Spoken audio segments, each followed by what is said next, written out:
most obvious examples of the connection between resource extraction and militarism and war is the Eastern Democratic Republic of Congo. This is a conflict that's killed more than 5 million people over the past 17 years. It continues to kill many thousands of Congolese every single month.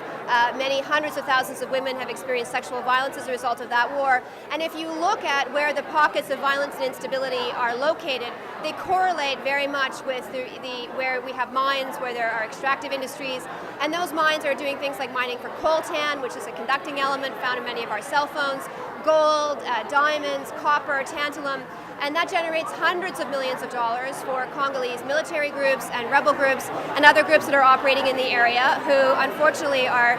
very much implicated in the conflict and in human rights abuses, and including the sexual violence against women. So we are intimately connected with war, and I think from a development perspective, it's really important for all of us to ask those questions of our cell phone manufacturers, for example, video game consoles as well, to insist on greater transparency and accountability when it comes to the extractive industries so that we know where our cell phones, the components to our cell phones are coming from, and to insist on a higher level of accountability, because we can't have a situation where in our name and for our convenience you have people in another part of the world that are suffering extraordinarily. With Dodd-Frank, for example, we did have a movement towards greater transparency when it came to the extractive industry. Unfortunately, that was so far extreme that what happened was you had the closure of a lot of mines that in eastern Congo that exacerbated local poverty, put a lot of artisanal miners out of work. So there has to be that balance between, I'm certainly not advocating for a full-out boycott, but there has to be dialogue, there has to be diplomatic pressure brought to bear,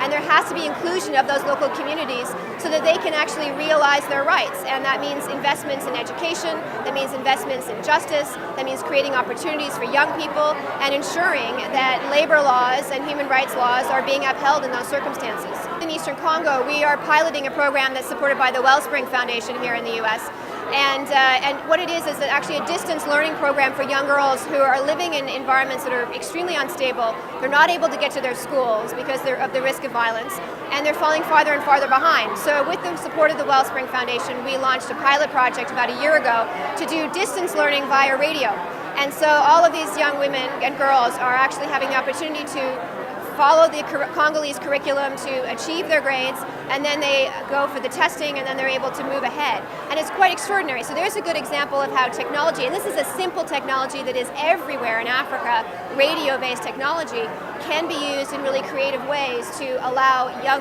people, but especially young girls, to continue advancing against extraordinary odds.